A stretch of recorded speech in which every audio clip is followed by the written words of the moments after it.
Hello and welcome back to ESA Winter 2021. We're raising money for Alzheimer Fonden and you can find links to donate below the stream. Thanks to Koei Tecmo Europe's Neo 2 The Complete Edition, Twitch and ViewSonic for sponsoring us this event. But now it's time for Damosk's run of Crash Bandicoot 4, It's About Time. Take it away. Hey everyone, my name is Damosk. I'm going to be running Crash 4, the 80% category for you today. This game originally came out on PS4 at the end of last year, but I am going to be running the PS5 version. So loading times are a lot shorter on this, which is really, really nice, especially for marathons. I think we'll just get straight into it. There's a lot to talk about in this run, so count you down in 3, 2, 1, go. So the first level of the game, Rude Awakening, is where we spend most of our time as top level runners in this game. I'm going to do a little unoptimal strat here, but it's for marathon purposes. I am going to pick up the sombrero right here. So this run is already off to a great start, and it's gone.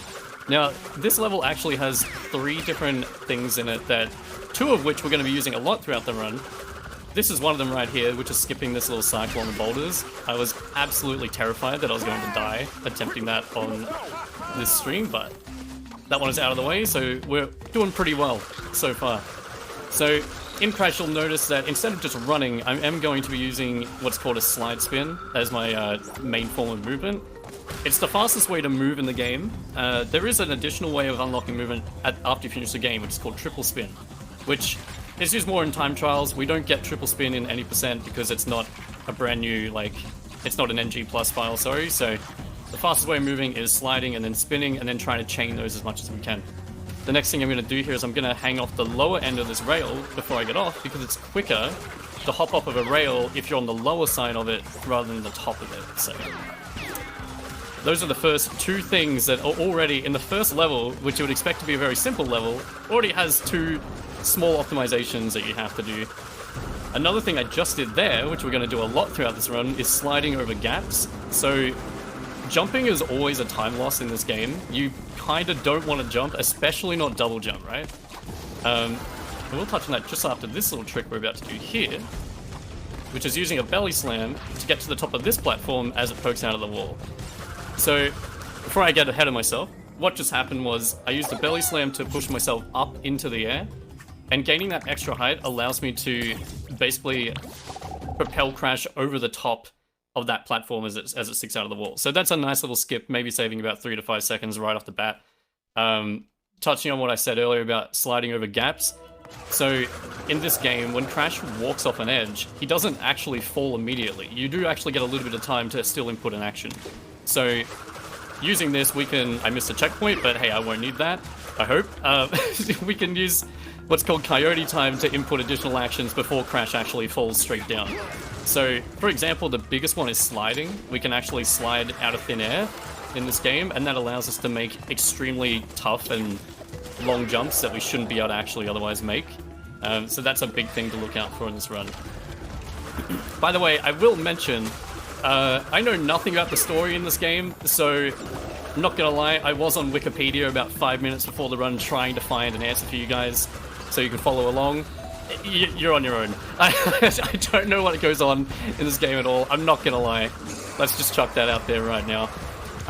Also, another thing about this game is, if you've played Crash games before, you're probably tearing your hair out right now because I'm running past majority of every single box in a level. Unlike a completion category where you'd want to destroy every single box, of course, we're not going to do that in any percent. I just want to move, right? I just want to get to the end of the level as quick as possible. That is the whole goal of the category. So we're not collecting any of the gems on any of the levels, and we're also not collecting any boxes at all. I'm going to slide over another hole there. So as you can see, that saves quite a lot of time. Instead of having to run, stop, and then jump over a gap, I can literally just slide straight over a gap. So we're going to use that quite a lot. And we're out of the first 2 levels here already.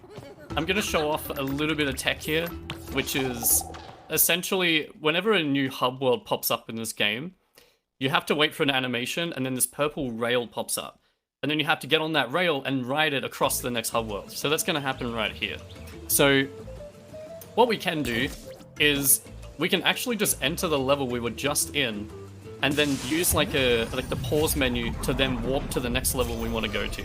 So I'll show how this is actually going to work instead of confusing words, but here comes the rail, right? So usually you're meant to walk across that, Instead, it's a little bit quicker using in-game time to just enter this level here. And then as soon as it loads, which, thank you PS5, we get much faster load times. Now I can pause and just instantly select the next level and go straight to it. So this does add up across the course of the run. I'm not sitting here like basically staring at like animations that I have no control over, just auto scrollers. So this is the second hub world in the game, and this is also the first time we start using one of the 4 quantum masks, which are all, they're kind of like, they're like buffs for Crash in a way. Like they're all different. They all serve a different purpose. But what this one does, I'm also going to use a mask abuse here to just run straight through these sharks without stopping. What this quantum mask here does is it phases objects in and out. So everything that's blue, I can phase in and out with the press of R2 or triangle. And pressing it again will phase them back in. So it's meant to be used for, I guess, small puzzles in the game, but yeah. And this is also going to be a long rail section, so Josh, if you have anything to say, man named Donos, this is probably a pretty good time. Alright, fantastic. I just wanted to ask, do you know anything about Mind Over Mutant? No. Okay, alright, I was going to say, it wasn't the most popular Crash game, was it? Alright, well, that ruins the segue, never mind. But I just wanted to tell you, it's okay, that the very next game, Crash Mind Over Mutant, in our mini Crash block we got going on here, has a bid war happening, and you can pick the colour that Crash will have for hair and his shorts. There are 4 colours available. You've got Bluey, Classic, Greeny, and Reddy, and those are the official names in-game, I believe. And currently, Greeny is winning with $35. Reddy and Bluey are tied second for $10, and Classic is in last with $5, which is confusing. I thought Classic would win, but you might be able to change that if you get your donations in now. I'm not sure when that donation bid war needs to be cut off, but I imagine it's at the start of the run. So this is your last chance to get your donations in and change what colour Crash Bandicoot will be for the next run. And yeah, that's about it for me. Yeah, you can take it away. Get back. Awesome.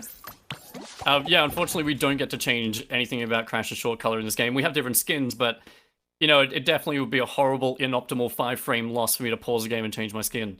And in the favor of speed, I'm not going to do that. So, something I just want to touch on that happened at the end of that level. There were blocks that we had to phase in, and using the sliding into midair that I was talking about earlier, I could slide to a block and then phase it in as I approach it, right? So that's a quick little like thing there that maybe saves an additional couple of seconds on the end of the level. It's pretty tough to do and it does require practice, but yeah, being able to slide across midair and then phase in a block underneath me so I land on it is it's definitely a pretty cool trick that this game has.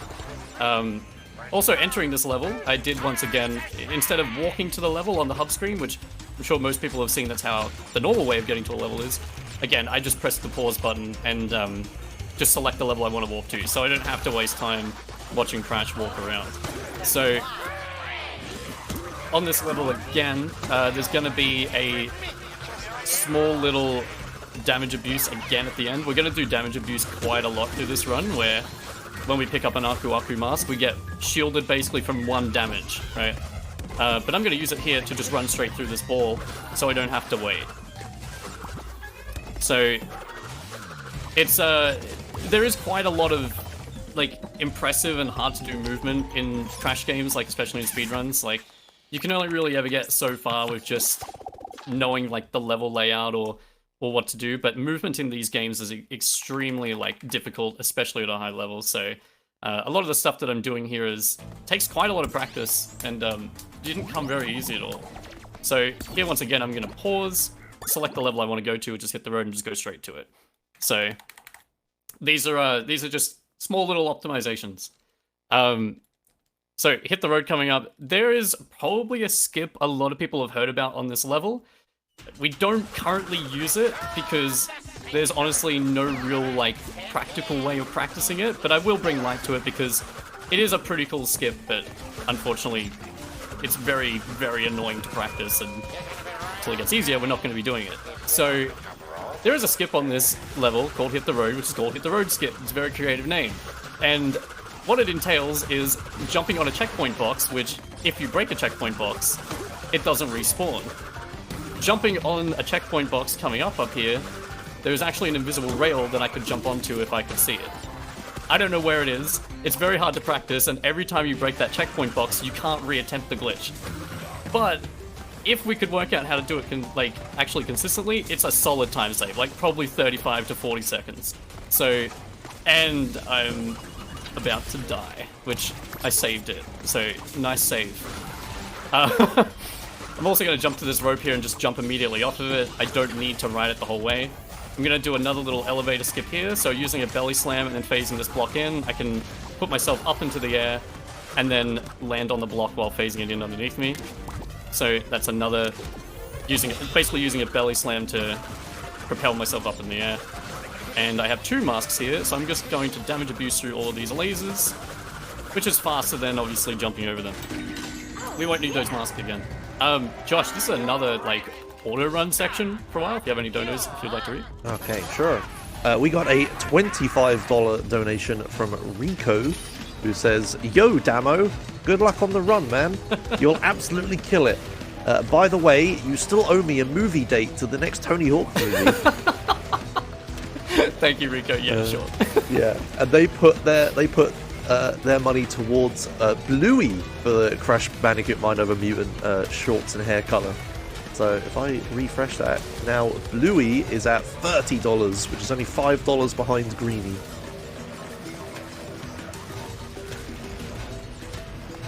Yeah. I think I should support Greenie in this case. Green splits, right, guys? Alright, let's support Green. Alright, so I'm going to explain this glitch a little bit early because it's going to be a little bit intensive to try and explain what's about to happen while I'm in the fight. So after this long section here of just running away from this truck, we're going to go into the engine boss fight. Right? Now, in the engine boss fight, this is going to be a bit more clear when we actually get to it. This does require a bit of explaining. In the engine boss fight, if you've played this game before, you know that there's a couple of phases to it. One where you're killing some bad guys essentially, and after you kill 3 of them, you get to play Guitar Hero for a little bit. And when you play Guitar Hero, you get to, if you play it correctly, you then get to run up to the boss and damage him. Now, we're going to skip an entire phase in this boss fight coming up. If I screw it up, it's a pretty bad time loss. It's somewhere around, I'd say literally about 45 seconds. It's pretty much an automatic reset. But we'll see how this goes. So, all is about to make a lot more sense. So, stage dive. This is the boss fight here. So, this is pretty broken. This was discovered right after release, and I wouldn't be surprised if some casual players, like in their casual runs, accidentally did this too. So we're going to spin 3 of these guys here. Now, hopefully I don't screw this up. I'm putting pressure on myself because it is scary. So I'm going to run up to the top of the boss, and I'm going to place myself in the middle of these 2 drums right here, and I'm going to slide spin into the boss. So and now we'll get this special animation here where the boss gets hit again, even though we didn't actually touch him. Now I don't have to play Guitar Hero, and I can just run straight back up to the fight again, jump up here, slide spin again. And you know if you've done it correctly because you get 2 hits on him, so you're hitting with the slide and spin, and you get this weird like animation here where he gets ready to transition to the Guitar Hero phase, but then he just randomly dies again. So this glitch is, this one, I might have screwed it up at the end here, actually. I might have gotten 2 out of 3. No, I actually got it. So, that was close to not working. The way this glitch may not work sometimes is because you're either too far to the left in that middle line, or you're too much to the right, or you're too far away. There's a couple of drums around the front of him, right? And if you stand on them, you bounce. But if you stand right in front of him, you don't bounce, and you can slide. So, I almost screwed it up there. Thankfully, I didn't get the soft lock, which, if you do get the soft lock, you have to restart the fight entirely. It didn't happen. So, yeah, I'm stoked to get that one out of the way. That one was a stressful one. Going into this hub world now, we're entering more of like it's like a pirate-themed dimension. This game is all about alternate timelines. Like I said, I was on Wikipedia 5 minutes before the run trying to work out how I can explain the story to you guys. Long story short, there's alternate dimensions opening up everywhere, and that's probably bad. So, you know, Crash, the orange marsupial that we all know and love, is gonna somehow, by chance, fix everything again. Let's see how that happens. But again, Josh, we're on another rail section, if you got anything to say. How many of these are there? Okay. Not many yet. It's just at the start there is. Okay, that's right. We got a $20 donation from Cyber J94, who says, "Good luck, good luck, Damosk. So glad to see you running this here. From me and everyone else, let's go Team Maccas," which I don't know what it is. McDonald's in Australia. Right. Okay. Great. And they put their $20 towards Team Greenie. So I believe Greenie is in the lead now with $55 over 30 from Bluey. Very nice. Here's a little skip coming up here. So there's going to be this little raft. I'm going to jump out and meet this halfway. And I'm going to jump off of it. And you can actually land on that wall there. So you don't actually have to wait and just sit on the thing and take it the whole way across. You can just jump up onto that wall, which is a nice little skip as well. Again, more sliding over gaps. I'm going to jump onto this fence here as well and hopefully not fall, which I didn't. So as you can see, the movement in this game is quite intense. If anything goes wrong here, it's going to throw off basically every cycle, and games like Crash games, especially in speedruns, are very dependent on cycle knowledge. So let's say you're running through the level normally at a normal pace, then you kind of know exactly what's going to happen at most times, right? As long as you maintain a certain speed. If you die, those cycles will change. So certain enemies may be behaving differently, or you're just going to reach things at a different time, right? So you would prefer, first of all, not to die, but also knowing what your backup is if you do. So a pretty cool skip coming up here as well. This game is full of small micro optimizations like this. We're actually not going to take the normal route here, and hopefully I land this first try. I'm going to jump onto this box, and then I'm going to snipe the checkpoint, and I missed. So basically there's a checkpoint box here that you can see from the beginning of this level, and this character, Torna, is like the first alternate character. I'm going to restart the level here because my camera angle is going to... Basically, when you die in this game, your camera angle tends to shift a little bit, making this glitch a little bit hard to aim. But this is the first alternate character you play as in the game, called Torna. She has a completely different moveset to Crash, mainly being like the hook shot and like a spin kick instead of a spin. Let's see if I can get this try. Okay, we got it this time. So what happens here is I die on purpose, and I actually just teleport straight to here, because I got the checkpoint early. It's pretty difficult to do. We have known about this skip for a few months, but we've only recently started actually using it, because failing it is pretty bad time loss, so pretty glad to get that at least second try. But as I did mention before, for some reason in this game, when you die, the camera tends to shift a little bit to the side. And I do have to aim that hook shot like dead straight at the box. So after about 2 deaths, I kind of just need to reset the level and go again. But yeah, so what I also did back there is I did skip an elevator. Usually you have to stand on it and take it down, but I just jumped straight over it. Didn't have to wait on another animation. And also, because I got here this quick, a lot of the AI is broken and not moving. So, for some reason, cycles, of course, in this game are dependent on you hitting certain triggers. I'm going to attempt to try and get this rope early here, which I think I'm going to miss. I am. So I'm just going to jump out to this rope early and then jump off of it. It's actually a lot quicker, instead of actually jumping on a rope and taking it normally, to just jump out and meet it in the middle, and then just immediately jump off of it. On target. So that's the end of Torna's first level in the game. I think there's 2 or 3 more levels. Maybe 1 or 2 more levels we'll be playing as Torna. But this is also an alternate, like, reality Torna as well. She's very different, of course, to the one from like Crash Team Racing or the original trilogy. So just in case you're wondering why she looks different, there you go. It's a completely different alternate like timeline. So so what the game is telling us now is that we've unlocked alternate timeline levels. So they're actually pretty cool. They're kind of like different perspectives on levels you've already played, and you can kind of see how, like, what characters are doing on each level, so, and how they meet up. So it's a pretty cool feature. This level, Jetboil Jetty, is a raid boss. This level is by far the hardest level in the beginning of the game, and will quite often kill any good run that's going. The first very difficult thing to do is hitting this cycle right here, so I have to reach this rope. Now if I miss this, it's a huge time loss. I thankfully made it. There is that rope is very difficult to hit, and I fell and didn't get the checkpoint, so now I have to do this all again. Getting this rope is actually way more difficult than it looks. It's based on having a pretty like specific set of movement to get to it. Because I died here, I think the cycle may be different now, and I'm not gonna reach it. We'll see. I still made it. Like I said, it's very hard, guys. Obviously, I got it 2 times in a row. So that is the first thing that you need to hit on this level, is getting that rope. Now we get to ride this jet board for a little bit. But coming up is yet again another really cycle-intensive section. So I have to get this checkpoint here, avoid these spinny things, and then what I'm going to do is the game would usually intend for you to use all these rafts, right? But I'm just going to skip over all of them. And this is the only one I have to hit. I have to land on this raft without dying, which I did.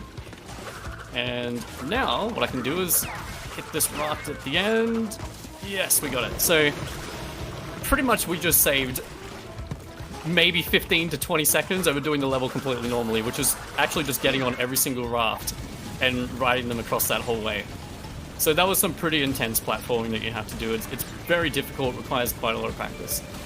So the other goal of this level, because this level never ends in terms of its difficulty, is we're going to get 2 masks here. I have to keep both of these masks to the end of the level. If I lose one, it's really bad. So what I'm going to do is go through this whole section here. Again, masks are not to be confused with the quantum masks like I was talking about earlier, so like this blue, like phasing in and out mask I've got. Masks will just refer to like Aku masks, so. Rightio, so we're going to go on another jetboard section here. All of this movement, again, I'm trying to do this quick enough to hit certain cycles. So I'm going to make a pretty like tight gap there. I'm also going to try and beat this cannonball here. And then, last part to get through, this can be pretty tough. I should be fine, yeah, we'll be fine. So I kept my 2 masks, and now I get to this boss fight here. Guys, if you want to make some like free money, find a skip for this boss. There is a bounty going on, alright? I think it's up to like $300, alright? If someone can find a skip for this boss, the Crash 4 community will be very grateful. This boss is pretty terrible, so... What's going to happen is, I just used 1 mask already to drive straight through a tentacle, and it's like a damage abuse. But the boss actually also takes damage if I drive through a tentacle with a mask. So using the invincibility of the mask, I was able to drive through 2 tentacles at the end there, and it makes very quick work of this boss. However, like I said, if you lose a mask before that fight, you're going to lose quite a bit of time. You have to do the fight normally and slow. So, yeah, that's a pretty smooth jetboard jetty. And it's definitely good to get out of there with little to no issues. Josh, if you have any donations you'd like to read, there's other. Yeah. Yes, I was about to ask.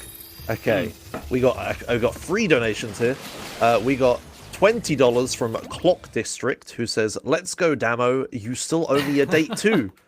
Ready color for my friend Ready, and they put their $20 towards Ready. Then we got $10 from Blood and Bone, who says, "Good luck, Damo," from all the degenerates. And then we got $10 from Shawbo, who didn't leave a comment, but they did put the $10 towards Classic. Which makes me a little bit happy until I refresh the totals and then look at them again. So, Classic is in last place with $15.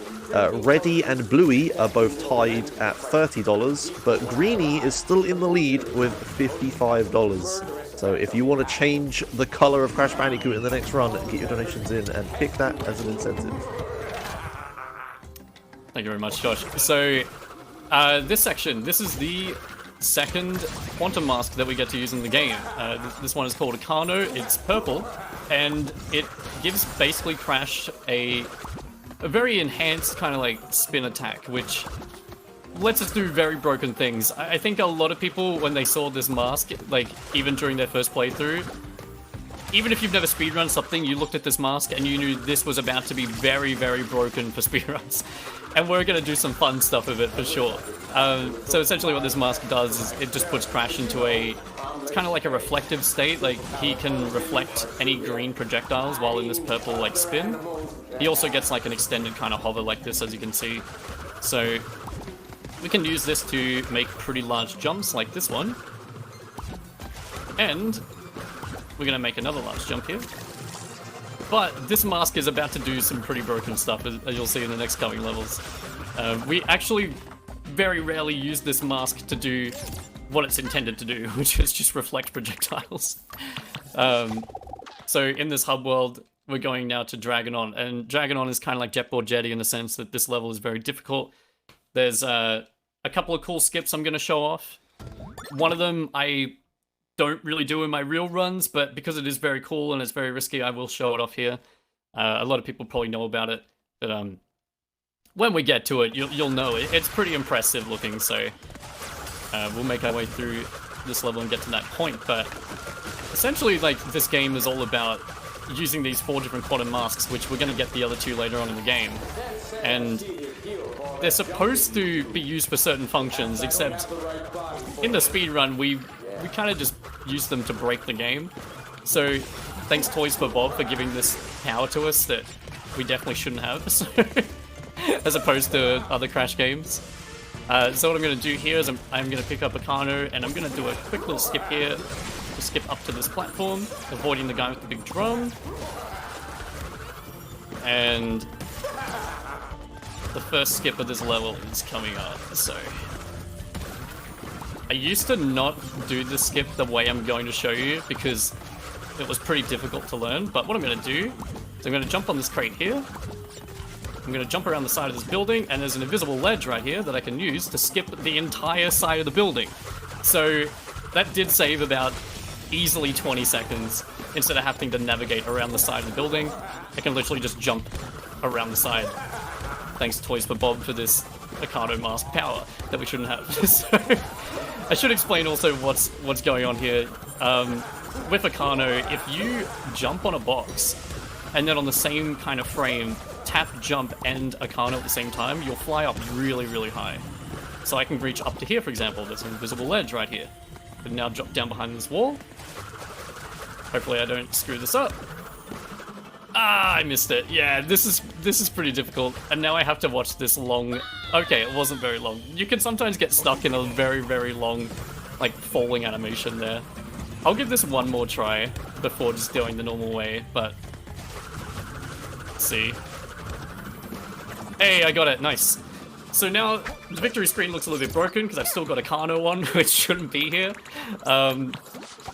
Basically what just happened is, it's called the blue gem skip. It's called the blue gem skip because the 4 colored gems in this game you need to collect are all hidden in puzzles, or require doing certain objectives. However, the blue gem is actually hidden behind that wall there, and you can actually get it early by just finding it. I think the devs put it there because it's meant to, like, come out of the ground when you fulfill the objective. But yeah, so that's blue gem skip. You can basically skip running along that entire wall. But yeah, I'm actually way too scared to do that in real runs because, as you saw, it did take me 2 tries. So here we are at Off Balance. This level used to be the scariest level in the run in the early days of running this game. For a couple of reasons. There's going to be a very big impressive skip at the end of this level, which there's always at least one person in chat that has never seen it, and it blows their mind, and it's really, really fun to see. So we're going to get a Kano again. We're also going to pick up 2 masks here. Now, hopefully I can keep these 2 masks because I'm going to lose one there, so that's okay. Keeping 2 masks here lets you do an additional skip at the end, but it's all good. It's only a small optimization. Rightio, so what's about to happen before everyone loses their minds and goes, I don't understand what just happened? So what I'm about to do is I'm going to jump on this checkpoint here, and I'm going to fly up to this vacuum. I'm also going to jump on these nitros here and fly over a trigger here. If I don't fly over that trigger, the game takes a Kano off of me. And now, because I did skip over that trigger, I actually... Nice belly slam. I actually have a Kano where I shouldn't have a Kano. It's not intended to still have the mask here. So what can we do with this? Well, usually you go to the right here and do the level the normal way. Instead, I'm going to jump onto this invisible rail, onto this invisible wall, and I can see the end of the level in the distance, right? So I'm just going to finish the level, right? Like, there's no point spending the next minute walking around that whole section. I can see the end. I'm just going to finish the level. This skip is crazy. Basically what we did, and because Akano, like I said, this mask is so broken, I could use Akano to do a pretty tough jump to fly all the way to the end of the level, skipping quite a large chunk of what is actually built onto the end. That skip is massive. And always someone in chat has never seen it, and I love seeing their reaction. So, first boss fight in the game, if you don't count Louise, but yeah, technically second I guess, is Embryo. If you played Crash 1, this fight is very resemblant of the original fight, where he kind of throws potions and then slimes. So it's kind of like a nice throwback to that. I'm gonna get a dialogue line here that we like. So that's an optimal slime kill there. We did get the gelatinous fiddlesticks dialogue line, which usually he says gelatinous puppets, but if you kill the slime just in time, it does make it sound like he's saying gelatinous fiddlesticks. So, gotta throw that one out there in every marathon, of course. Cool fact, by the way, this is the first like major marathon we do get to show this game off at. So it is really like an honor to get to show this game off to like a large amount of people for the first time pretty much ever. So just want to throw that in there. Now, with this fight, the game is going to give us Akano here. Now, usually you need to run into Embryo until you bump him like off this platform, and that can take 3, 4, sometimes 5 bumps, right? You probably noticed we just did it in 1 bump. Now, how does this work? Well, when you run into Embryo as in your Akano form, what happens is if I cancel out of Akano, as soon as I touch him, I'm not sure if it's like the camera shifting back because of the effect, but it spawns like the kill plane for Embryo to fall off much earlier. So I don't have to like keep running into him and keep like bouncing into him to push him off. I just bounce into him with the Akano mask and then immediately cancel out of it, and he just falls off. So this saves quite a lot of time as well. Very nice little optimization. So that is the end of that hub.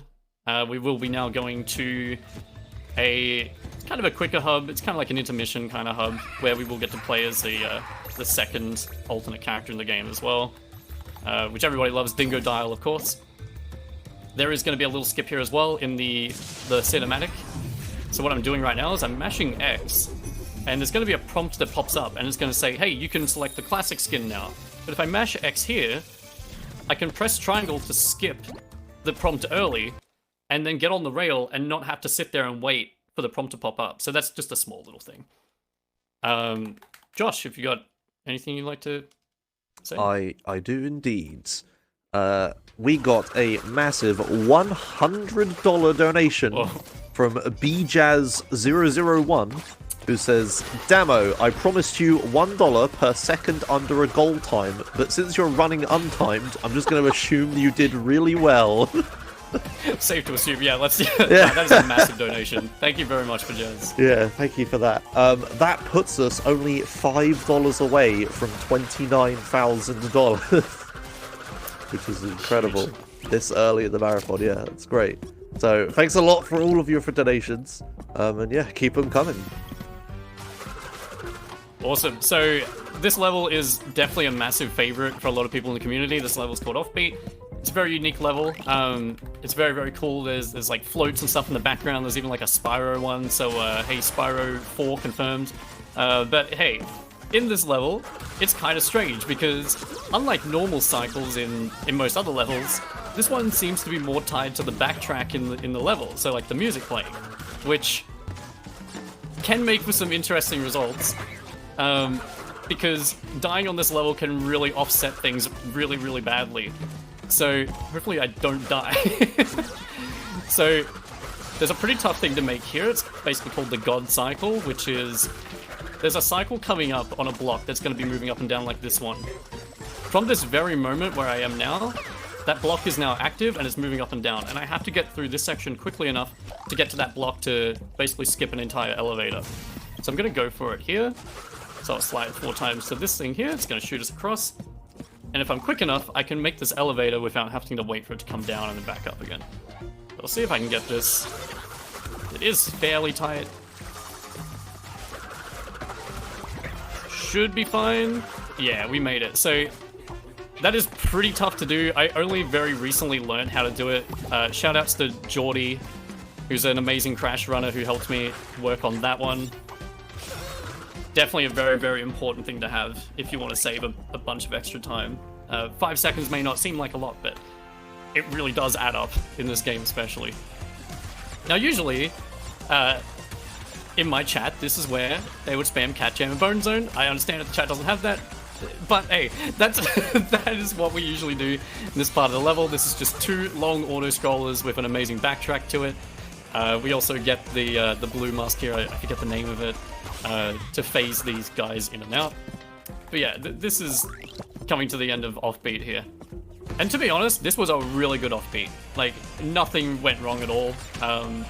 So this did go really well. And as I say that, I almost actually threw it all away. So, considering we actually skipped getting checkpoints here, dying on this part sends you back easily like 2 minutes. So, what would have probably been a better idea in a marathon is to get that checkpoint, but I didn't, but it's okay. We're not going to worry about that. So, that is the end of Offbeat. Quite an amazing level. It's a very, like, huge favorite among the community. But I'm sorry, guys, you didn't get to listen to the music as long as you wanted to. I have to get to the end of the game, alright? I apologize. Don't hold me back. So, coming up next, again, we're going to skip walking to the level, and this is Home Cookin'. This is the best level in the game because of Dingo Dial. Dingo Dial looks a little bit different to the older games. He has opened a restaurant with definitely quality food that will not make you sick. And we will hear a lot about that. But Dingo Dial is a really, really cool character in this game. And to be honest, it's kind of hilarious, but this character definitely controls better than any other character in the game. Like, they absolutely nailed... Like, Toys for Bob nailed the design of this character. He has his own spin, kind of like Crash. It's a very heavy-looking spin like this. And he also has a... It's like this vacuum thing instead of his flamethrower that he has in the other games. I'm gonna do a cyan jump here if I can land this. Nice. So that's a somewhat tough thing to do. You'll also notice that I span the big vat earlier there that's like with the purple juice in it. So what you're meant to do is actually use a TNT to blow up those vats to be able to go through them. But what I'm doing is you can actually just jump and spin them. It's actually... You don't actually have to use a TNT to blow them up at all. So the only risk that comes with that is if you spin too late, you will die and a mask doesn't protect you. Like, if you have a mask and you run into one of those bats, it's an auto death. Like, you won't get shielded from the hit, unfortunately. So, I have 2 masks. I would, again, like to keep both of these masks to the end of the level. One of them I'm going to burn there to kill those nitros. The other one I'm going to use at the end of the level, where it's going to get a little bit scary, just to make sure I don't get killed at all. So, this is my favorite skip in the game. It's called Nice Skip. So usually, Dingo Dial would say the dialogue line, nice, there. But if I cut the corner well enough, he does not say nice. So I call it the Nice Skip. And I'll give shout-outs to Crispy Tacos. Me and him have been going back and forth with world record in this category. He is probably shaking right now, because it is his favorite thing to do, to call out that dialogue right there. I'm sorry, man. You know I gotta be optimal and skip it, alright? Moving on. Once again, I could skip this vat here, but I'm actually going to show you something a little bit cooler. You can jump on that signpost right there and jump around it. It's a little bit slower than spinning the vat, but it just looks cooler. And it's a marathon. I got to show you the cool stuff. I can also cut this corner here.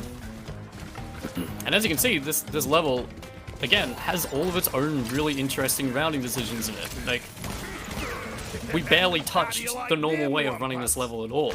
So, as I was talking about earlier, having really good movement in this game and routing, it's definitely very important, and it's probably the hardest factor about running a Crash game, is just having a good route through the level and good routing. So, next level coming up.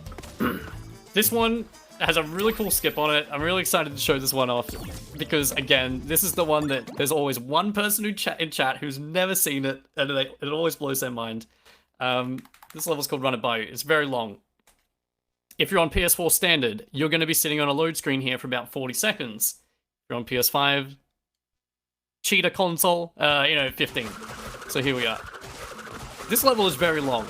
However, it does have a very, very interesting skip at the end. So be excited for that one. We do have to do a couple of jetboard sections though before we reach it. So, and some decently tough platforming. You definitely do not want to die during this level. It is a pretty bad time loss. So what I'm going to do here is I'm going to jump to this rope. I'm going to show some interesting like ropes here. So I'm going to get to this one. And coming up on the next one, we're going to do two pretty shaky looking jumps there. Oh, yeah. So that's called an accidental body slam. Now, expect this to happen a lot. So, probably one of the most annoying things that does happen quite a lot in this game is getting an accidental body slam. There is no purpose to us using a body slam outside of very specific situations. So when you do get them accidentally, it does often lead to your death. So I'm going to jump to this rope early, and then I'm going to jump off early again, and make a pretty big jump there as well. Now, I have to grab this mask, because coming up is going to be a pretty big skip, and there's going to be also invisible mines everywhere. So if I don't have my mask and I run into an invisible mine, I guess I'm going back almost a minute. So we have to take this mask. So here we go. It's just at the top of this little jetboard section here. I would suggest just counting the amount of accidental body slams I'm going to get, by the way. That's the first one. I'm surprised it took so long to get one. So here we go. There's a wall on my left. This wall is not a wall. So I'm going to jump through the wall. And I'm now going to slide into the background. I should not be here. This is illegal. So if I come too forward towards the camera, there's a huge, like, platform where you would fall off the edge and die. There's basically a cliff that's underwater, right? There's also crocodiles. Those crocodiles will kill you if you touch them, but not the ones in the background. I can slide all the way to the end of the level here and jump onto the jetboard, skipping an entire section where you have to sit on a raft and just break boxes for like a minute, and there's nothing you can do to speed it up. So this skip is called the Runabout Bayou skip. Once again, a very creative name because it's named after the level. And now, we're at the end of the level. I still have my mask, which is cool because I didn't run into any invisible mines. And everybody say hi to Fake Crash. There he is. Hello, Fake Crash. Okay, goodbye, Fake Crash. That is the end of his cameo. And we got a super jump there, which is very nice as well. There's a random chance when you jump off of ramps that you get a massive jump. I got one there, which is pretty cool. So that's Runabout Bayou. That is, again, another massive skip in this game. This game is very broken, so... we've got a little bit of downtime here once again, Josh. I know I'm asking a lot of you to speak a lot, but hey, if you've got something, now's a good time. No, please. That's better than the alternative. So I said we were $5 away from 29,000, and someone listened. We got $5 from Der Grossi Koi. I'm not saying that right in any way, but it's close enough. They say, "Did I hear 29,000? Thanks for the awesome run. Thank you for your donation." And they put their $5 towards Cyberpunk 2077 Starting Path Street Kid. So yeah, thank you for that. Very nice, very nice. This is very broken again, so I'm probably going to be saying this a lot in this run. Again, if you guys have played this game, this mask is purely used to pause time, right, or slow it down. However, we're not going to use it like that most of the time. We're going to do this with it. So what just happened? If you press R2 and triangle at the exact same time, give or take 1 or 2 frames, the mask is activated and turned off immediately. So what it does is we actually teleport forward a few frames. Like, it basically skips to the end of what animation is currently playing. Now again, if you haven't played this game, that's what the mask normally does right there, is we just slow down time. And it's used to make these platform sections a little bit easier because we can freeze the ice in place. However, like I said, that's hardly how we're going to be using this mask. Again, I'm going to show it here, so I'm going to teleport up these stairs and around to here. I'm not going to wait for this for this ice to fall at all. I'm just going to go, and I'm going to freeze this ice in place to use it as a bridge.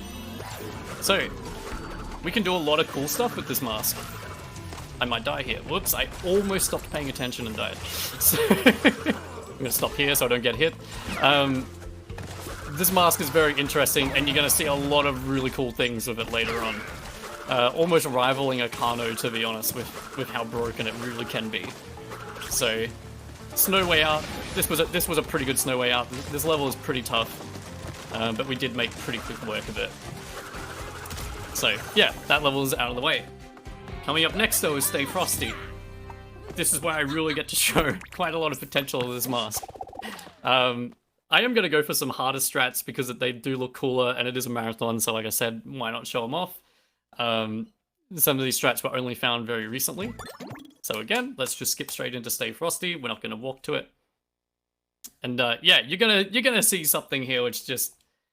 It's kind of hard to follow. Like, in fact, we're going to be going so fast that even the mask can't keep up and I have to kind of play blind for a little bit. Like, I actually can't see what's going to happen, right? So, here we go. So, I'm going to use a slide out of midair there, which is pretty cool because I slid in midair, and which is not meant to happen, but manipulating using Coyote Time like I was talking about at the start of the run, we can, in fact, just slide in midair. Okay, so what can we do with this mask? Well, we can do this. I died. I missed one. Okay, let's pretend that didn't happen. Hi guys, welcome back to the run. What can we do with this mask? I screwed it up again. We're just gonna take it easy for a second. Okay. Okay, this is what we can do. At least we can do this part. Okay, we got half of it. So as you can see, we basically just teleported all along the rail. I'm sad that I didn't get to show off the first part of it, but it was gonna probably happen. It's not easy to do, so... Unfortunate, but hey, whatever. At least I can probably show the general idea of what just happened. So, yeah, I did just use the mask to just keep teleporting across the rail, which is faster than watching Crash just walk across it like the normal way. Gonna pause time here and stop the shark from popping up. I'm gonna use a mid-air slide there, just to avoid the ice, and that's Stay Frosty out of the way. Not a good Stay Frosty, but hey, I still kind of got to show off the what happens with the time mask. Also, my hand keeps automatically going to split. It's very weird. Like, I've never ran this solo in a marathon, so I keep trying to like split as if I'm doing a run, but here we are. Bears repeating. If you guys have played this game, you probably hate this level. Especially if you're trying to finish all the boxes, because Polar does not work. It's just, whenever you try to break a 4 stack of boxes, he just does not want to touch any of them. Thankfully though, this game did just get announced to have a Switch version, and it looks like they did fix that.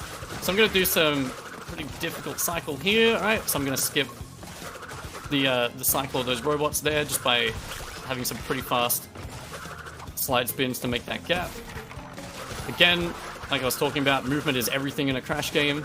So as you can see here, I'm kind of walking off a lot of these edges and then sliding out of the midair. Because I don't want to slide too early, otherwise I can't actually even make a lot of these jumps that I'm doing. Oops. So, coming up again, we do have another time mask section. I'm not going to get to use the time mask as much as we want. However, we will get to still do some cool things. Oh, what am I doing? So I'm going to stop this ice midair. I'm going to meet it midair and just keep going. Oh, okay. Insert the, this is a marathon and that's never happened before. There's a, that happens to every speedrunner. Every run, something new happens. Every run.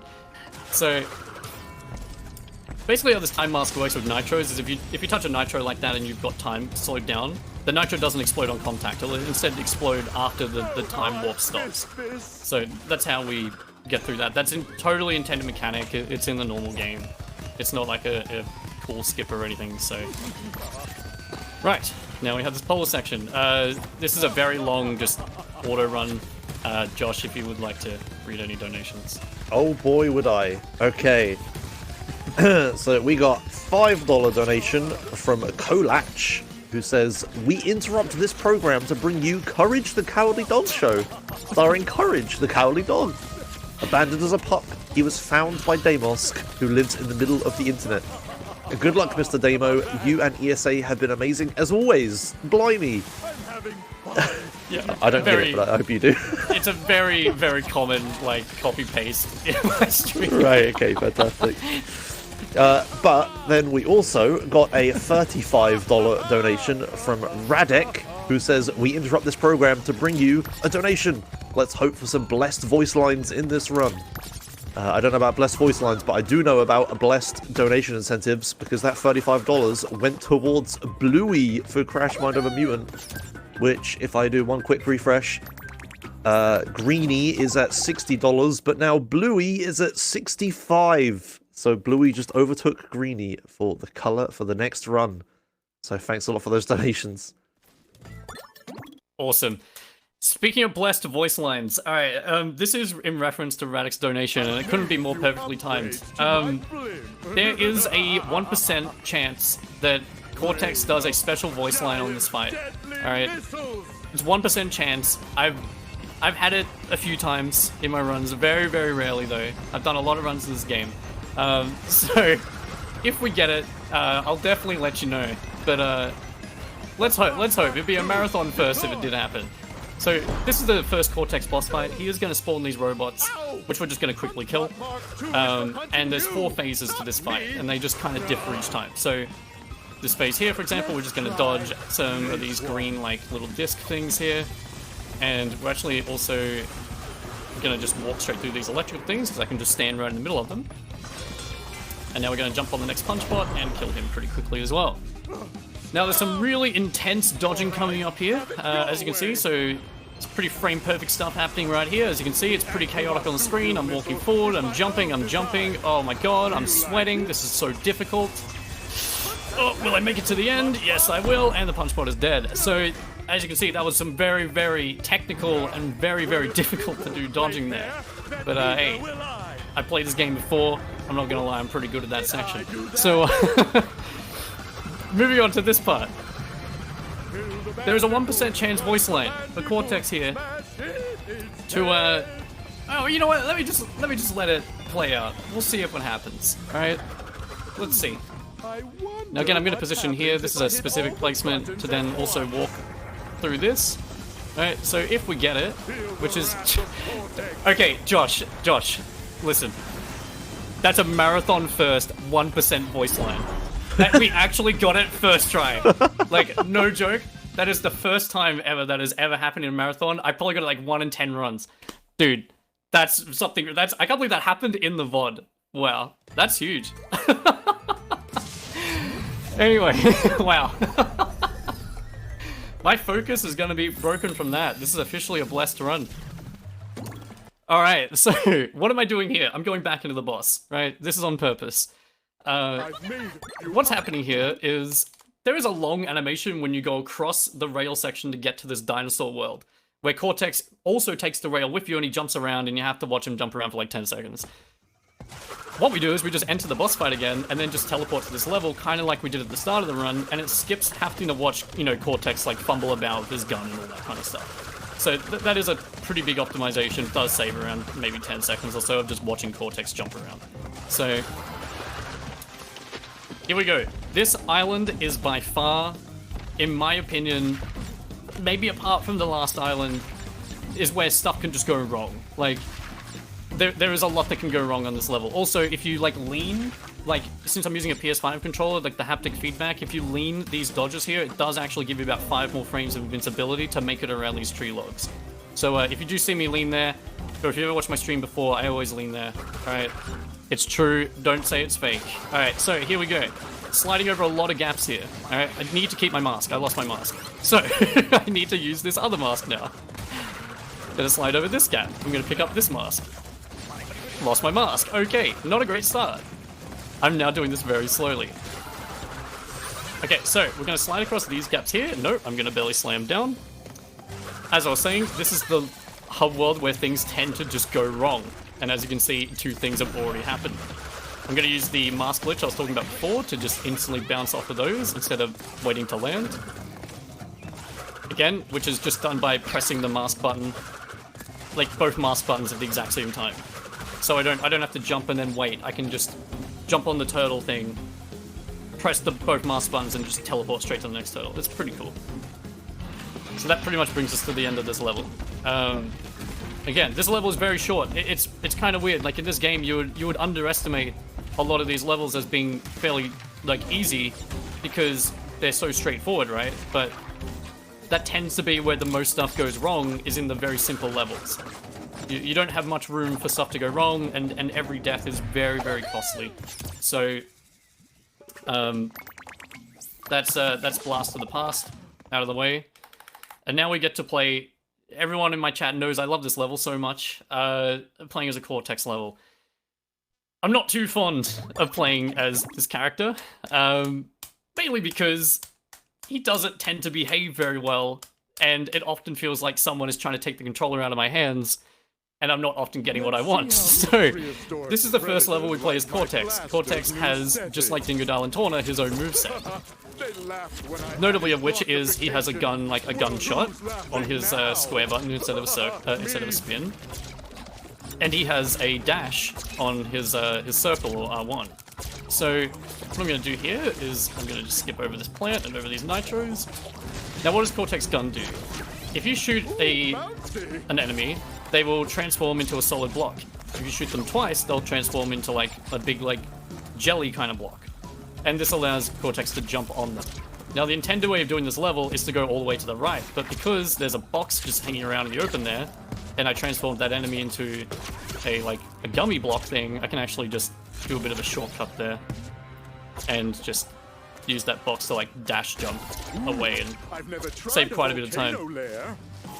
So, as I was saying, Cortex doesn't really behave as a character very well. It can often be a fight to get things to work as you want, but so far this level has gone pretty well.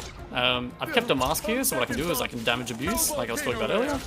Didn't even get hit, so I didn't need to use it actually, which is good. But yeah, we will use masks a lot to just run straight through things. Because it's in the best interest of just going fast. So this was a pretty good Cortex level. We will also revisit Cortex one more time at the end of the game to play another level soon, but gonna do a little optimization here as well, landing right on the Nitro box, and then just dashing straight into the end of the level. So that was a pretty smooth Cortex level, given how this usually goes. Coming up next, Dino Dash. Again, I'm gonna say this a lot. This level is very hard. So,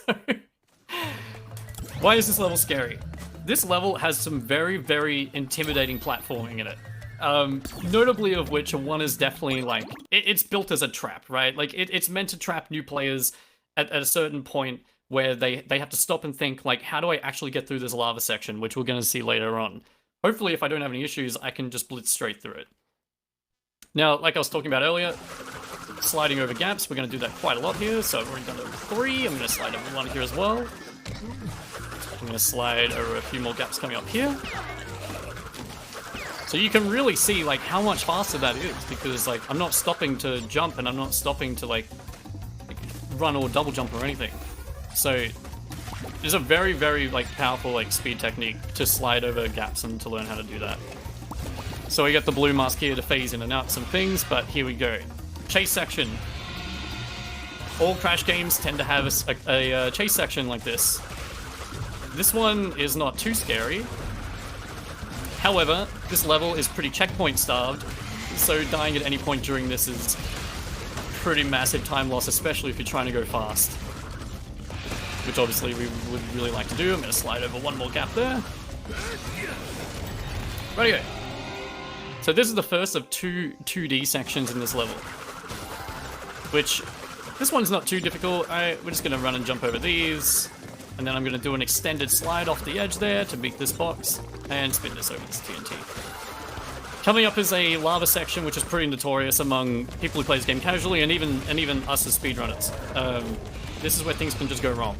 So, what's going to happen is, I'm going to run away from this dinosaur again. I'm going to slide off of these dinosaur heads, which is a really cool little optimization as well. You don't actually need to run and jump off of them. You can just slide straight off. There's actually 3 dinosaurs coming up here in a second, so I can kind of do this, which is a very cool looking way of running through there. Alright, the lava section. If I'm slow here, I will not make any of these cycles. So far we're doing well. Okay, we actually made it through unscathed. I have died a lot there in recent runs. Quite notably, like even yesterday, I had a really good pace run going, and then I lost 30 seconds to dying right there. So I'm very happy to get that out of the way and show off how that can be done pretty fast. You can also slide across these. Again, just showing the power, once again, of like how sliding across blocks like this, like look at this. Like, it's difficult to do, but it's very flashy and it's very fast. So, I'm also like, I don't actually ever go for that in real runs because I'm always scared of failing it, but that is the Dinosaur Island over. We're about to go to the next hub world. Josh, over to you again, man, if you've got anything. Yes, I do. Oh, if I find the right tab, there it is. We got a... oh, my throat decided to not function. We got a $10 donation from Bluebite, who says, he's got the moves, he's done the grind, may Damosk's run blow your mind. Thank you for that. Yeah. Yeah. Thanks a lot for the donations. We are currently at $29,050. Sure, I'll say it. Let's get to 30,000. Let's do it. That's only $100 10 times. Come on. If my maths is correct, yes. So, this is the next hub world where we get the... I think this is the last. Yeah, I think this is the fourth one. The fourth Quantum Mask.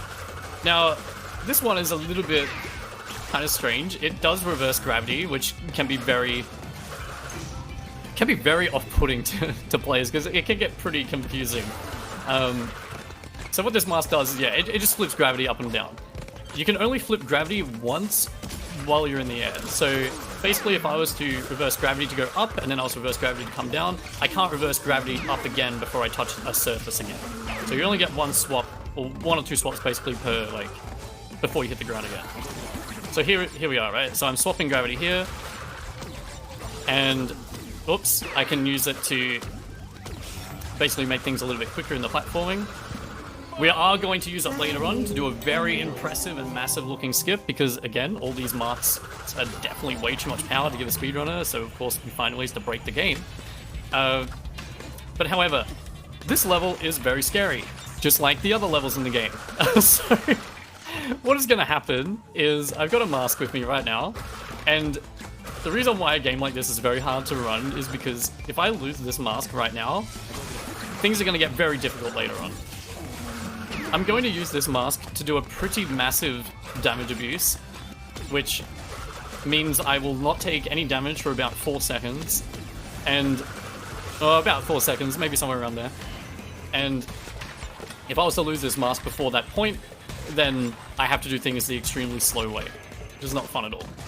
So it's coming up in this room here. This room is notorious. This room is very, very difficult and full of death, but these lasers will usually kill you. I'm going to use my mask to fly straight through it.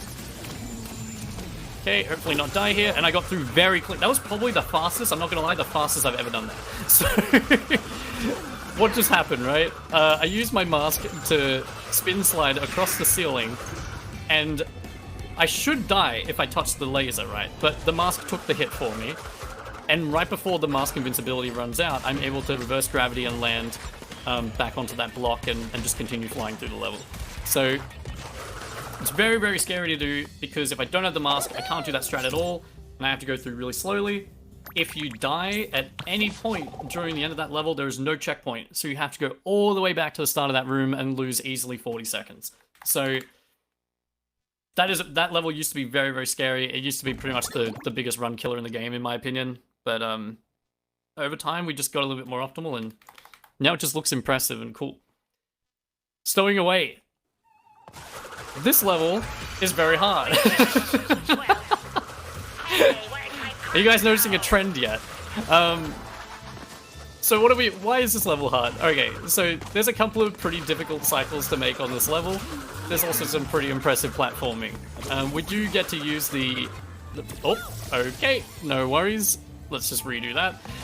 You do get to use the gravity mask later on in this level to do some cool platforming, and in this part as well. So, what we're gonna do is we've got a couple of different cycles here to make. One of them of which looks like it should kill you, but we can use a technique which is sliding while already crouching to make it through this. So if these things touch you, you die. If you crouch with one button and slide with the other button, you can actually slide while crouching. So you can actually continue. Oh, whoops! I made a mistake there, so I couldn't make this cycle. But you can make it through that section without having to stand up and take damage. So it is a much quicker way of getting through that section. And there's a little puzzle section coming up here, which, if we do it correctly, we can do some pretty impressive platforming. So what's going to happen is I'm going to break this here, and I'm going to attempt to slide back through this gap, which I made it. Oh, I almost didn't, but I did make it. So what you should have to do there is usually break that last box to make the blocks move, and then you have to drop down and walk around the long way. Instead, what we do is we do a slide jump, hit the block with our head, and then slide immediately back to try and slip straight through the gap before it closes. And I did get it there. I almost missed it, but we made it. This story, anyway, it wasn't great. I mean, yeah, we had a death and we missed a couple of cycles, but we did kind of get to show off some of the cool stuff here. So I'm definitely happy with that. And that is Oxide's car from Crash Team Racing, if you guys have ever played that game. Torna apparently steals it in this game. Spoilers, but hey, look. I didn't write the story. You guys should have played the game by now. So what's coming up next is Crash Landed. This level is really long. It's also the first level where unlike the jetboard level, which is riding a jetboard, we actually get to use a different thing in this level. It's a few people in the community would call it Tim. Its real name is Schnurgle. That's the species of what this thing is called. But there is definitely a debate in the Crash community over calling it Tim versus Schnurgle. Shoutouts to Rico on that one. So here we go. We get to ride this thing here, which has a boost function. Now, the idea of doing this level fast is to hit boost as many times as possible. Pretty much every time you don't boost is equal to losing 1.5 seconds, right? If your boost is on cooldown and you're not using, and it's off cooldown and you're not using it, you're basically losing time every single time you don't boost. So doing this level casually, obviously, it's a little bit difficult to just skyrocket through it and mash boost. But the idea is that we do want to do it as much as we can. Now, what's coming up is I think it's the only instance in this entire run where we actually get triple mask, which gives us total invincibility. And also plays a cool song. So right now we have total invincibility from everything. I can slide on this goo here to go much faster, and I can do this little cool trick here.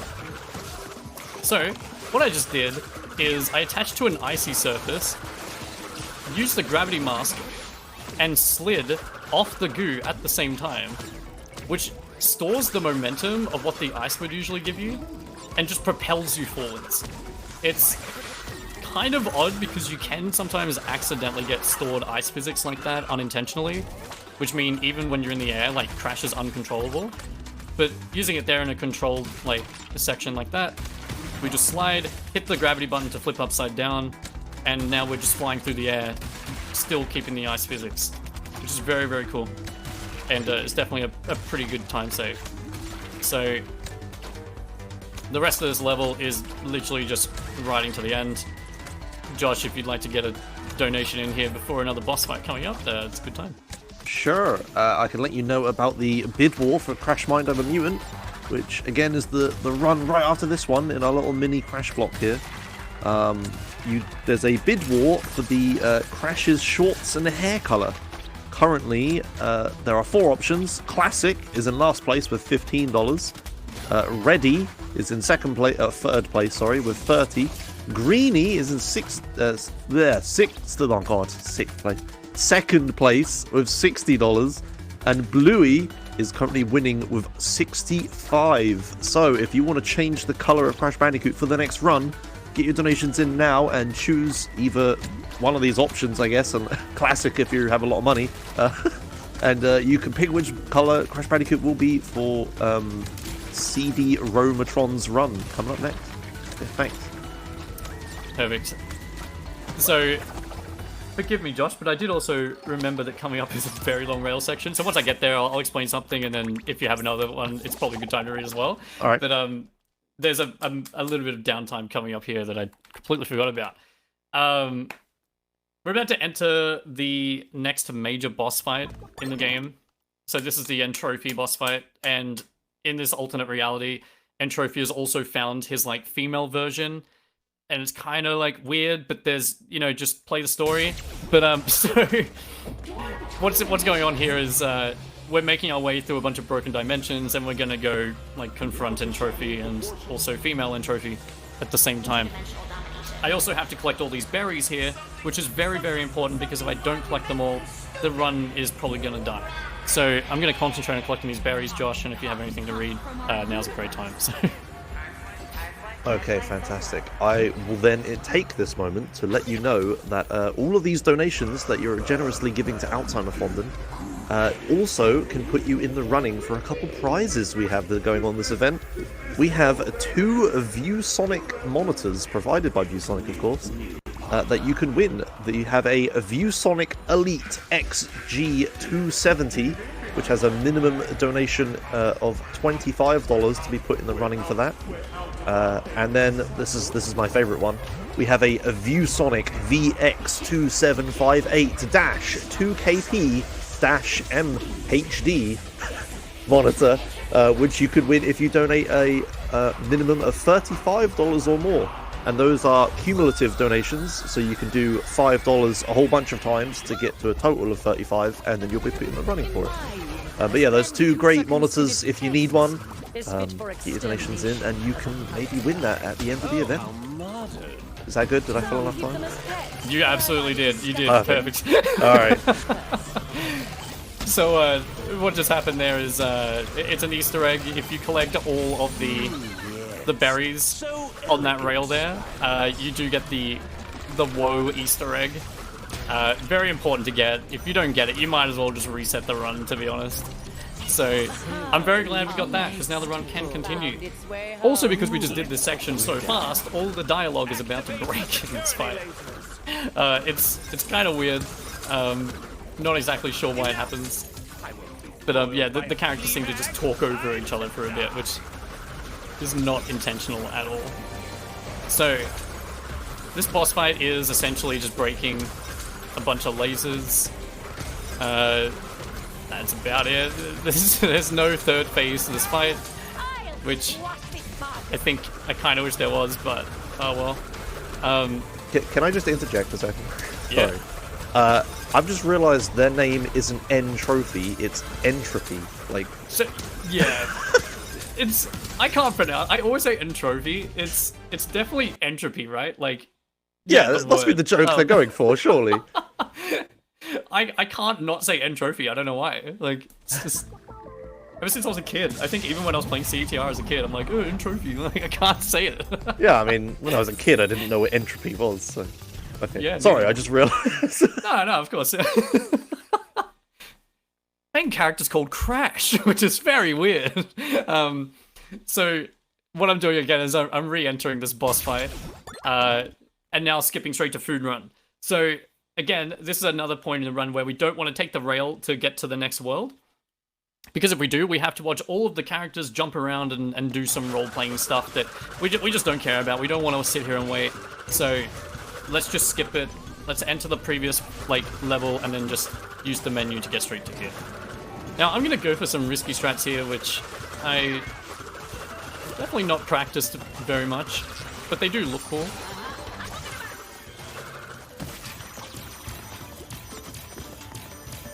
Okay, I kind of got half of it. That didn't really work. I'm gonna go for the risky part here. Yes, got it. Nice. So, using the mask power like I was talking about earlier, you can just double tap the mask buttons on the same frame to, of course, teleport time forward. And what I just did was pretty risky, but I just tried to land on top of that moving bus and then teleport onto the roof of it and then immediately off so that I don't get carried out to the side of the screen and die. So, pretty happy I landed that. It does look pretty cool. So, coming up though is a food run skip. Yet again, as you guys have probably noticed with the trend here, we tend to just name the skips after the level name. It's really not that exciting at all. So, oh, and there's also Dingo's Diner in the background in the future. So it's pretty cool to see that he moved past all the unhealthy, food stuff that was happening in his timeline about serving basically illegally sick food. I'm gonna do a little elevator skip here. So jumping on that box and using a Kano to bounce up, I don't have to go on the elevator. I can just shoot straight up. I'm now going to do this glitch here on Food Run, which is pretty massive. Oh, nope, I went too low and died. That hasn't happened in a while, that's alright. Give this another shot. So, this glitch actually skips 2 mask triggers, which is why it's a pretty big deal. Okay, we should be fine. I'm gonna go out to here, land on this invisible railing, drop down here, and then reverse gravity. And already, this looks very broken, right? This is definitely not intended at all. So, what just happened, right? It's very confusing. I used the mask to go upside down, find this invisible railing, and then, because there's no, like, kill box anymore from where that railing is, I can just use the gravity mask to do a massive jump all the way to the end of the level. And that saves a lot of time. Like, there is a whole 2D section to do, and another 3D section to do with different masks, right? But because we skipped the mask trigger, we can keep the invisible, like, sorry, not the invisible, the upside down, like, gravity mask there, and just do that skip. It's a very, very big skip. So, and here we are at Rush Hour. Rush Hour is definitely the longest level in the game. This is a 2-character level, so we're going to play as Dingo for the first half, and then Torna as the second half. This level is pretty scary, at the same time really not. Mainly the reason being that the level is pretty straightforward. However, dying at any point is pretty much an automatic reset in a real run. Like, this level is very checkpoint starved, which is something that really contributes to the difficulty of running this game. Like, a lot of the levels at the beginning, you have a lot of checkpoints, but towards the end, the game just starts, like, giving you none. And especially on the last hub, which is coming up after this one, where we're going to be going, like, sequences where almost 35 seconds pass without a checkpoint. So there's the second checkpoint of the level right there. And we've already been running for like a minute and a half into this level. So dying there is really bad. But yeah, we're going to do a Dingo section here. The whole idea of going quick as Dingo, by the way, is to try and minimize the amount of time you spend, like, using this, like vacuum jump. And Dingo actually has the same physics applied to him that Crash has, which is I can walk off a ledge, and while midair, Dingo can actually fall, but then I can jump out of my fall. So I'll show you right here. So I'm going to walk off and still jump. I'm also going to die because I accidentally double jumped. There's a checkpoint right there, so we're all good. Now, what's going to happen here is this is a pretty scary, just basically 2D section with a bunch of buses. I'm going to try and just run through the whole thing without picking up this mask, which you should pick up if you want to be safe, but I think we'll be absolutely fine. Hopefully not die here. This is a pretty bad spot to die. Yeah, we're going to be fine. Last jump here, and then we're good. Okay, so now we swap to Torna. Now Torna has, again, her own, like, really long section of this level. And of course, this setting is very, very different to the dimension we originally played as Torna, which was the pirate level, if you remember.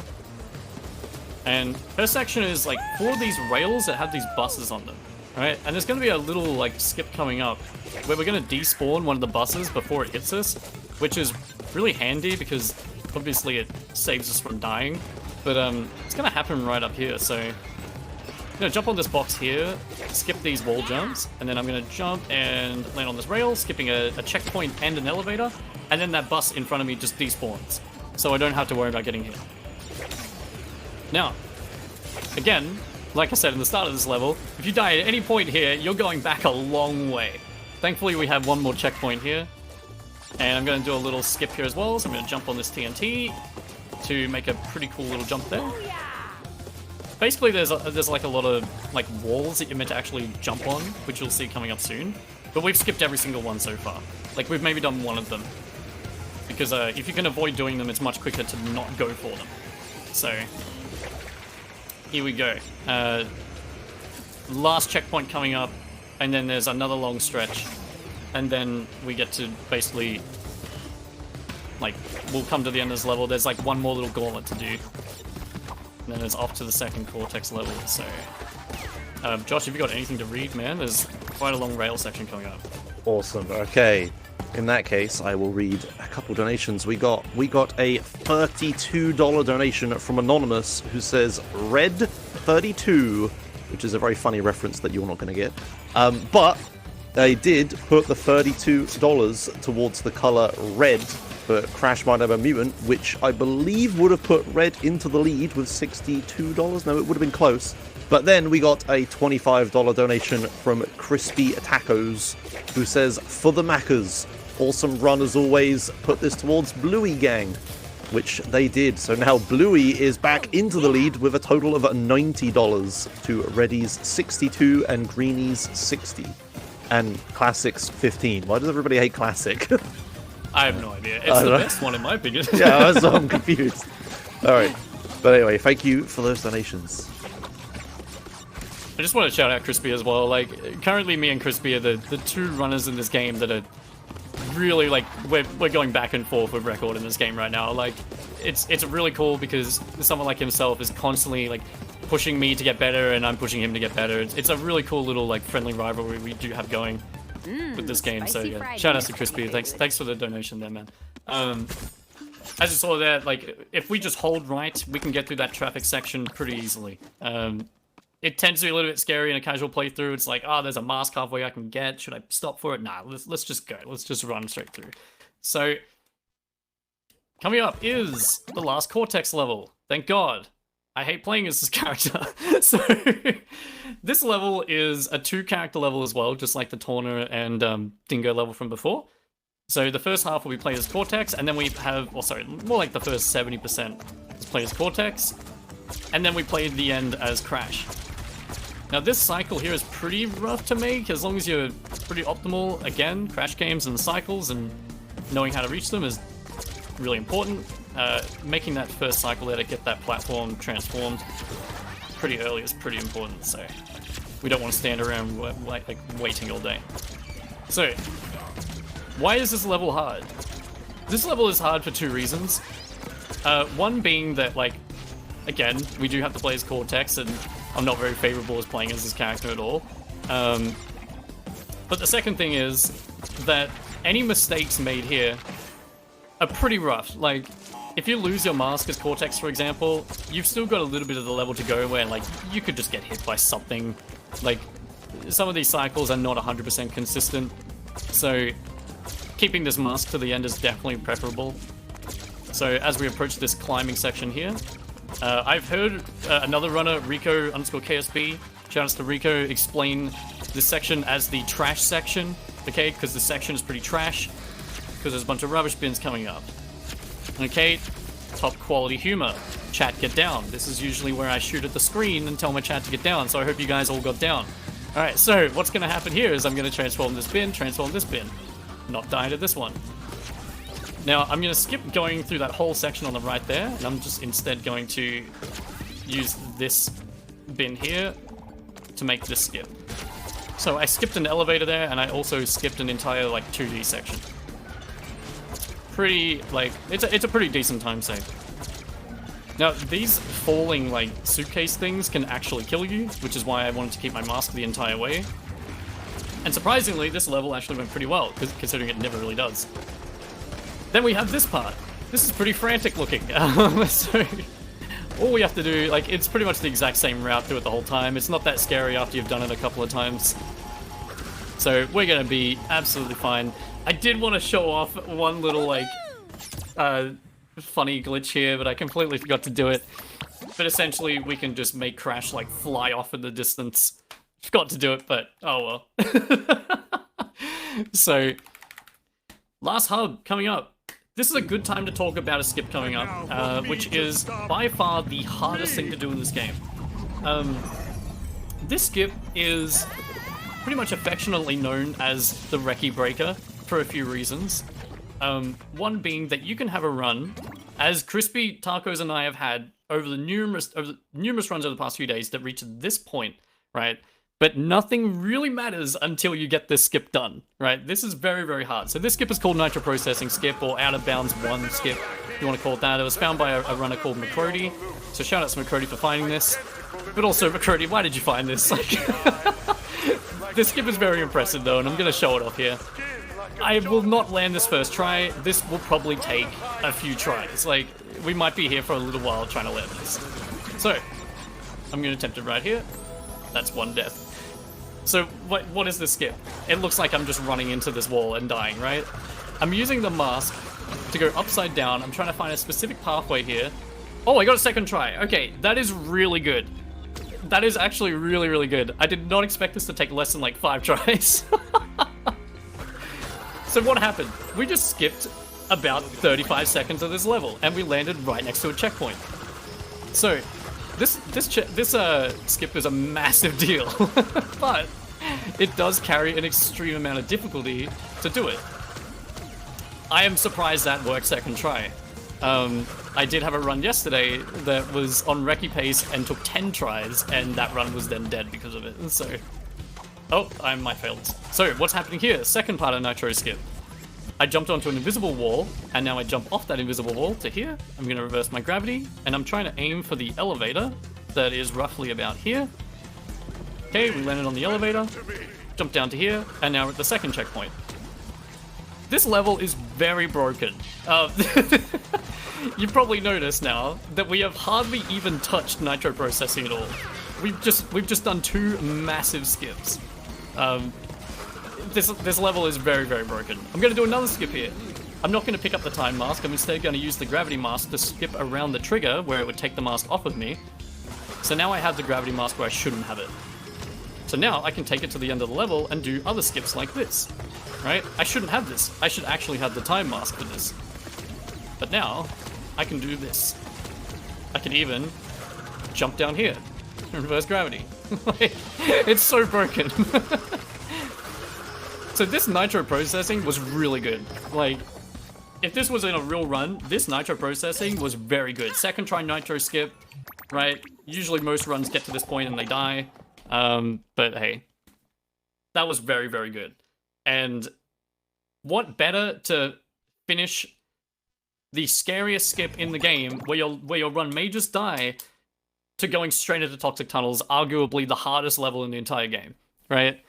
So the last level, like the last hub, which is these last few levels, is just a gauntlet, right? We are just running through difficult levels after difficult levels. This whole part is very cycle intensive. That's the first skip right there, so getting on top of that minecart just before it goes away. And we've got a specific, like a pretty specific amount of like platforming I need to do here to reach a rat that's coming up and to make sure he's back turned so I don't have to stop and like wait for him to like leave. So all of this movement right here is like a script, right? Like I'm doing this all on purpose to try and get to this point, and now the rat is back turned and I don't have to wait for him to like walk up and down. So this is a pretty perfect start to this level. I'm going to jump on this rat here, then hopefully land on this box. I didn't, but that's alright. Yeah, Toxic Tunnel is arguably the most difficult level in the game. Before Nitro Skip was a thing, most runs would die on this level. You're going to see some pretty intense platforming on this level here. Which, when you're on pace to recce, your heart is beating so fast on this level, more than any other. So what I'm going to do here is I'm going to jump onto this platform. I'm then going to attempt to do a skip coming up here. So I'm going to jump straight to this wall. I'm going to jump off. And I'm going to try and walk on this pylon here, which I landed on. So those pylons don't actually kill you unless you touch the electricity, right? So we can actually just stand on like the ball on the top and I won't die, which is really handy. It makes doing that little skip there like viable. And I know it kind of looked easy, but that is very difficult to do. Right, anyway, so far very, very good Toxic Tunnels. We're going to do another little skip here. I'm going to jump out to the side of this platform, then jump onto this one. So I'm just skipping cycles at this point. Like, I'm basically doing this level so fast that I don't have to sit around. Right, now check this out. This platform is going to come back. I'm going to land on it midway. I'm going to slide jump off of it. I'm going to get onto this platform, land on this box. Make it up to this rat. Like, this is all super intense. Like, I have to make all of these cycles right now. Land on this, and then jump straight across to this platform. This Toxic Tunnels is perfect. Like, you will not see a Toxic Tunnels better than this, pretty much. Like, everything went to plan. Actually, if I die to these bats, it's all over. No, I'm fine. So, arguably the hardest level in the game, with that routing, makes it very fast and very intense. But we got through, and without a death. Like, that was very, very good. This is the last level in the game coming up before the final boss. Josh, I'd say if you have anything else before this. You read my mind. Okay, I was going to say, is there time? Okay, good, perfect. Okay, we got a $35 donation from Ms. Zero, who says, "Hey, this Crash Runner is nuts. Makes me want to play the game. Also, enjoy your Aussie summer, Damosk. Dang it." Ugh. Yeah, it's too hot. And then we got a $10 donation from BizFraz, who says, "Big prayers for first time Nitro skip," which went second time. "Good luck, Damo. Pleasure watching as always." And they put their $10 towards Greenie. But then, out of nowhere, we got $100 from Rico, who says, "Second try Nitro processing, Rico out of nowhere, a classic out of nowhere." And indeed, they put their $100 towards classic for the Crash Let's go. Nitro Road of Unit. So, if I do a refresh, we have $62 for Reddy, $70 for Greenie, $90 for Bluey, but $115 for Classic. Fantastic. So, for the next run, currently we're doing Classic skin. You don't have very long left to get donations in. If you want to change it, please don't. But, I mean, maybe do. That's kind of my job to encourage you. So, I don't know. But, yeah, get your donations in quick, and we can change the colour for the next run. Thank you all for the donations. So what we just did there, for anyone that's kind of like asking how is that possible, those discs will kill you if you hit the side of them, but you can also just ride on top of them and not die. So we try to catch that cycle on that disc to basically do some cool, like, I don't know what you call it. It just looks cool. So Cortex Castle is arguably, again, like Toxic Tunnels, it's very, very difficult. I'm just gonna focus here because I'm already like screwing this up, but yeah, I got it. Okay, so this whole section here is where many people have probably died 100 times. However, with some pretty clever routing, Cortex Castle, which most people consider the hardest section in the game, which was just there, is just done.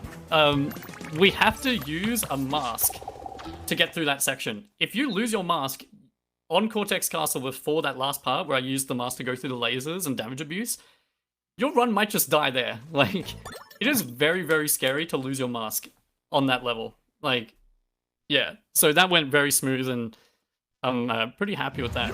Final boss. This is the final boss in the run. It's not over until this boss is over. Like, let's just put it that way. Like, I'm sure if you ask any Crash runner, including myself, this fight, you can never get to this fight and be like, okay, cool, you know, record secured, you know, PB in the bag. This fight will surprise you every now and then. And there's also a very difficult jump that we have to make right at the very end. So one more very, very hard trick to do, and then we're pretty much in the clear after that. So this whole fight is pretty much using the, like, Cortex has stolen all the masks, and he's, oh, I didn't get a double jump there, that's okay. Cortex is using all the quantum masks to basically spawn all these different phases in. Just kind of, I don't know. Like I said, guys, Wikipedia, the story, I don't know it. I just speedrun the game, alright? So what we're doing here is going through these sections. Cortex will use each mask to do a different thing. Usually in this little part here, you're meant to, like, dodge all these lasers. However, what I'm gonna do is I'm just gonna, like, chase after them and only have to, like, dodge one at a time, really. Like, usually you're standing in the middle of the stage here, like, jumping and ducking, but yeah, we're just gonna stand there and trivialize the whole thing. Now, we have to do it upside down. So, after this phase, there's a jump that's coming up, and I'll talk about it now. This jump is... it's probably the furthest jump you have to make in the entire game. It requires really good execution, and it requires a really good understanding of what I was talking about earlier, which was Coyote timing, which, you know, walking off an edge and still being able to input an action such as a slide, right? So, this jump coming up requires an absolutely, like, maximum slide out of, like, the air, right? So, like, walking off the edge and going the most amount of distance you can go before needing to slide. And it also requires spacing your double jump at the right time to even make the rest of the jump. So we'll see if we can get this first try here. Alright, so I'm going to break this pillar early. Slide, and then jump. Yeah, okay, we got a first try, which is really, really good. Now, hopefully just not die to this assistant here, which we didn't. Perfect. That jump is literally why I lost 26 seconds in my world record run. So, I did fail that in my PB. This is the end of the fight right here. Last 4 things we have to break. I also did have another PB where I died right at the end here, just the silliest way possible. Hence why I said this is never over until the credits are on, man. So here we go. Last assistant and time. So that is that's Crash 4 80%. I hope you guys enjoyed. It's very difficult, but it's very, very fun and rewarding to land a lot of stuff in this game. And yeah, thank you so much, ESA, for giving me the opportunity to run this. It's the first time Crash 4 has seen a big marathon, so I really hope a lot of people got a lot out of this run. So thank you very much. Thank you for the run. Any final shout outs or anything you want to do? Yeah, absolutely. Yeah, before I forget, I always did. Shout outs to the Crash Speedrun community, obviously. Like names like Rico and Merkaz, who were really there for me, helped me get introduced to a lot of this stuff. So big shout outs to them. They're good friends. Crispy Tacos, obviously, for being that one other guy that's really pushing me right now. Like every day, both of us are back and forth with this record right now. Yeah, and shout outs to also Jordy, who comes up a lot of these scratches. There's so many people to shout out, and also shout out to my community as well, that's been so supportive and has grown a lot with the release of this game. So yeah, thank you very much, guys. I really appreciate it. Alright, awesome, thank you. Okay, so that was Crash Bandicoot 4 It's About Time by Damosk. Very good, I enjoyed it quite a lot. Kept me awake, I'm happy. Coming up next, we have Crash Mind Over Mutant by CD Romatron. I believe we are a little bit ahead of schedule, so we might have to stall a little bit, but we'll see what happens, maybe not. But yeah, we'll be right back with that run coming up next, so stay tuned.